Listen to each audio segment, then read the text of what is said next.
नमस्कार। The Hindi TV देखने वाले सभी दर्शकों का बहुत बहुत स्वागत है। मैं हूं अविरल और आज हिमाचल प्रदेश और देश की मुख्य खबरों के साथ देखते रहिए द हिंदी टीवी।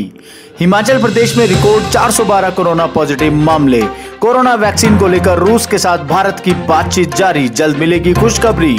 सरकारी स्कूलों में फर्स्ट टर्म की ऑनलाइन परीक्षाएं आज से। हिमाचल विधानसभा का मानसून सत्र आज से, हंगामे के आसार। 50% छूट के साथ खुलेंगे पार्वती घाटी के होटल।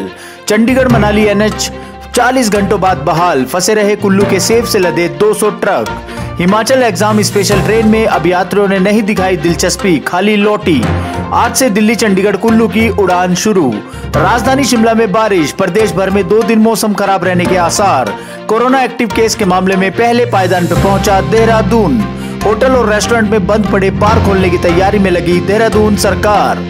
दिल्ली 159 दिन बाद आज से फिर चल गई मेट्रो। यात्रा के दौरान इन नियमों का रखना होगा ध्यान। कैप्टन के लोगों ने अपील, जल्द से जल्द कराएं कोरोना टेस्ट, डरे नहीं, अफवाहों पर ध्यान ना दें। चलिए देखते हैं सभी खबरों का विस्तार। हिमाचल प्रदेश में कोरोना संक्रमितों की संख्या लगातार बढ़ती जा रही है। रविवार को प्रदेश भर में रिकॉर्ड 412 कोरोना पॉजिटिव मामले आए हैं।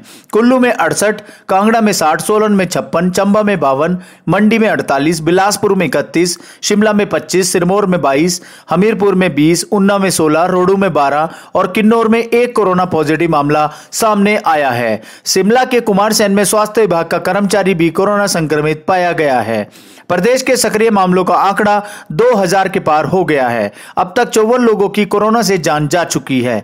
कुल्लू जिले में कोरोना के एक साथ 68 मामले आए हैं। संक्रमित पाए गए अधिकतर लोग स्थानीय हैं। ये सभी संक्रमित मरीज के प्राथमिक संपर्क में आए हुए बताए जा रहे हैं। मंडी के धर्मपुर में एक संक्रमित महिला के प्राथमिक संपर्क में आने से 38 लोग कोरोना पॉजिटिव पाए गए हैं। भारत में हर दिन कोरोना के मामलों में इजाफा देखा जा रहा है। भारत शनिवार को कोरोना संक्रमण के मामलों में ब्राजील को पीछे छोड़ते हुए दूसरे स्थान पर पहुंच गया है। वहीं बढ़ते मामलों के बीच कोरोना वैक्सीन को लेकर एक राहत भरी खबर आई है। मॉस्को और नई दिल्ली के बीच रूस की स्पुतनिक वी वैक्सीन को लेकर बातचीत हो रही है। भारत में रूस के राजदूत निकोले कुशादे ने बताया है कि वैक्सीन को लेकर मॉस्को और भारत सरकार के बीच कई स्तरों पर बातचीत हो रही है। इसमें वैक्सीन की आपूर्ति, सह विकास और सह उत्पादन जैसे मुद्दे में शामिल है। गौरतलब की बात है कि रूस के राष्ट्रपति व्लादिमीर पुतिन ने 11 अगस्त को दुनिया की पहली कोरोना वैक्सीन को लॉन्च किया था। इस वैक्सीन का नाम स्पुतनिक वी है। सेंट्रिन जर्नल के अनुसार शुरुआती ट्रायल में इस वैक्सीन का कोई गंभीर साइड इफेक्ट सामने नहीं आया है। प्रदेश के सरकारी स्कूलों में सोमवार से 9वीं से 12वीं कक्षा के विद्यार्थियों की ऑनलाइन फर्स्ट टर्म परीक्षाएं ली जाएंगी। 17 सितंबर तक चलने वाली परीक्षार्थियों के लिए विद्यार्थियों को व्हाट्सएप से पासवर्ड के जरिए लॉक प्रश्न पत्र भेजा जाएगा। 50 अंकों की परीक्षा को 2 घंटे में पूरा करना होगा। परीक्षा शुरू खत्म करने की व्हाट्सएप से जानकारी देनी होगी। फर्स्ट टर्म परीक्षा में 28 अगस्त तक पढ़ाए सिलेबस से सवाल पूछे जाएंगे। परीक्षा पूरे करने पर व्हाट्सएप के माध्यम से आंसर शीट शिक्षक को वापस भेजनी होगी। 26 सितंबर तक परीक्षा परिणाम जारी होगा। व्हाट्सएप ग्रुपों से नहीं जुड़ सके विद्यार्थियों को शिक्षक घर घर जाकर प्रश्न पत्र उपलब्ध करवाएंगे। कोरोना संकट के चलते मार्च से प्रदेश में स्कूल बंद हैं। पहली बार सरकारी स्कूलों में ऑनलाइन पढ़ाई करवाई जाएगी। इसी कड़ी में अब विभाग ने ऑनलाइन की फर्स्ट टर्म की परीक्षाएं लेने का फैसला लिया है। हिमाचल प्रदेश विधानसभा का मानसून सत्र सोमवार दोपहर बाद 2 बजे से शुरू होने जा रहा है। कोरोना काल में जहां सत्र पहली बार विशेष सजगता और तैयारियों के बीच आयोजित होने जा रहा है, वहीं इसके हंगामेदार रहने के भी आसार हैं। सत्र में कोरोना काल में हुई स्वास्थ्य विभाग में खरीद फरोख्त में गड़बड़ी, एक कैबिनेट मंत्री पर भ्रष्टाचार के आरोप, अफसरों की मनमानी और फर्जी गरीब अफसरों के मुद्दे गूंजेंगे। विपक्ष ने सरकार को बेरोजगारी, भ्रष्टाचार, कानून व्यवस्था, रिक्तियों, आर्थिक कुप्रबंध जैसे कई मुद्दों को हथियार बनाकर घेरने की भी रणनीति बनाई है। हालांकि सत्ता पक्ष ने भी कांग्रेस के पिछले शासनकाल की नाकामियां गिनाकर विपक्ष को मुंह तोड़ जवाब देने की तैयारी में है। 7 सितंबर को शुरू होने जा रहा सत्र 18 सितंबर तक चलेगा। सोमवार को 2 बजे तक इस सत्र का आरंभ दिवंगत विधायकों के शोकोद्वार से होगा। इसके बाद प्रश्नकाल होगा। सैलानियों के सैर सपाटे के लिए विख्यात कुल्लू घाटी में पर्यटन को पटरी पर लाने के लिए होटल और होम स्टे के ताले खुलने लगे हैं। कोरोना संकट काल के बीच सैलानियों को आकर्षित करने के लिए होटल एसोसिएशन मणिकरण वैली ने 50% तक छूट देने का निर्णय लिया है। जिन भी तीर्थन घाटी के बाद अब विदेशी सैलानियों की पहली पसंद मणिकरण घाटी के 300 होटल और होम स्टे भी 15 सितंबर से सैलानियों के लिए खुल जाएंगे। कई होटलों में काम करने वाले कर्मचारी घाटी पहुंच गए हैं। 6 माह से बंद होटलों के ताले को खोलने के लिए होटलियन और होम स्टे संचालकों ने तैयारियां शुरू कर दी हैं।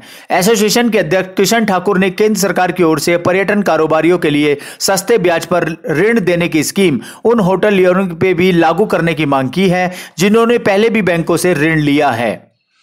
मंडी से आगे दवाड़ा में भारी भूस्खलन के कारण शुक्रवार रात से बंद पड़ा चंडीगढ़ मनाली हाईवे करीब 40 घंटों बाद रविवार शाम 5 बजे बहाल हो गया।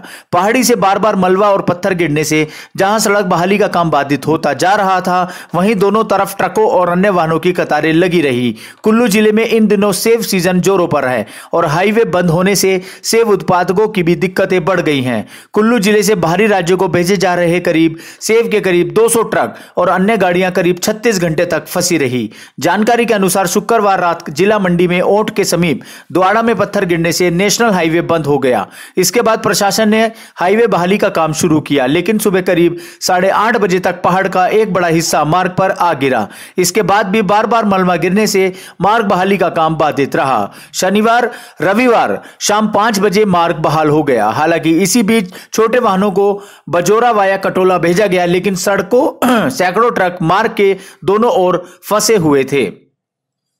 एनडीए और नौसेना अकादमी परीक्षा के लिए रविवार को रेलवे ने एग्जाम स्पेशल ट्रेन का संचालन किया, लेकिन अभ्यर्थियों ने इस ट्रेन में सफर के लिए दिलचस्पी नहीं दिखाई। सोलन से ट्रेन सुबह 4:30 बजे शिमला रवाना हुई और 7 बज के 10 मिनट पे शिमला पहुंची। सोलन से शिमला के लिए ट्रेन में सिर्फ 2 यात्रियों ने ही सफर किया। शाम के समय शिमला से सोलन के लिए ट्रेन 6:30 बजे रवाना हुई। सोलन लौटते समय ट्रेन पूरी तरह खाली रही। देर रात 9:10 पर ट्रेन सोलन पहुंच गई।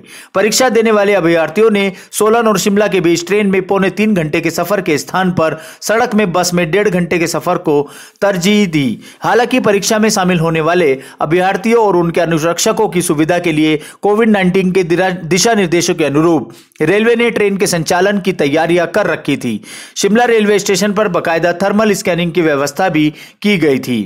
कोरोना के कारण लगे लॉकडाउन के बाद चंडीगढ़ से कुल्लू की उड़ान की शुरुआत की जा रही है। एयर इंडिया द्वारा यह उड़ान 7 सितंबर से शुरू की जाएगी। इस उड़ान में सीटों की संख्या 70 होगी। यह छोटा विमान होगा जिसे एयर इंडिया की इकाई एयरलाइंस एयर द्वारा ऑपरेट किया जाएगा।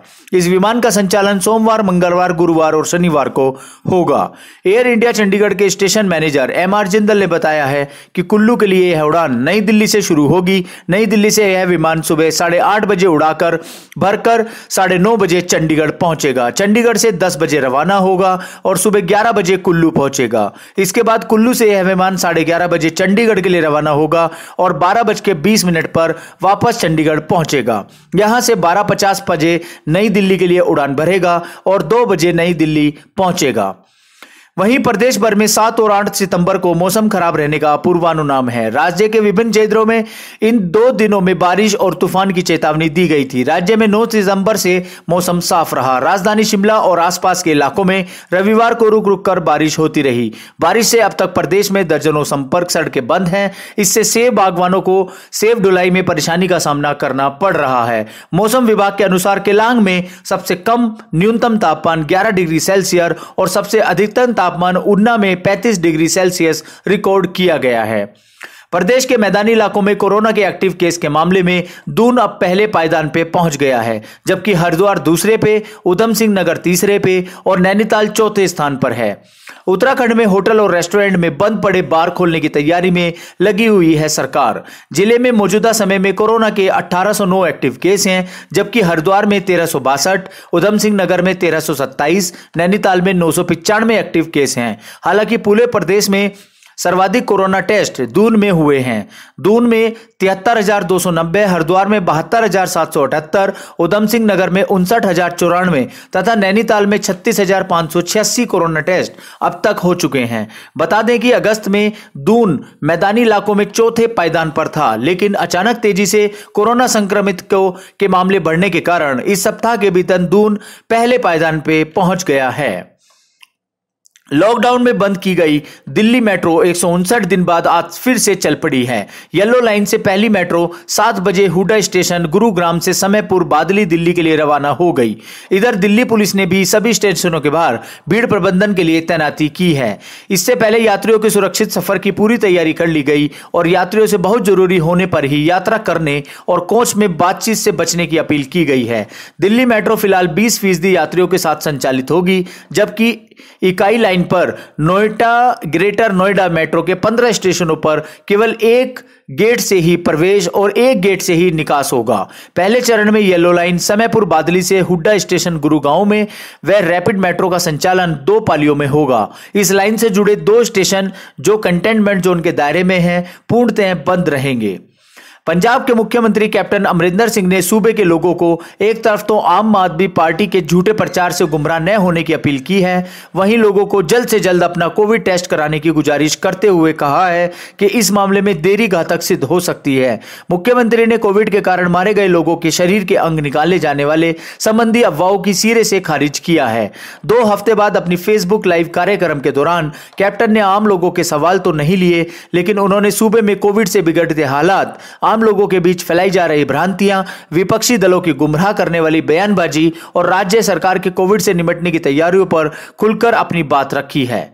तो ये थी देश भर की मुख्य खबरें। मिलते हैं जल्दी अगली बड़ी खबरों के साथ, तब तक देखते रहिए द हिंदी टीवी।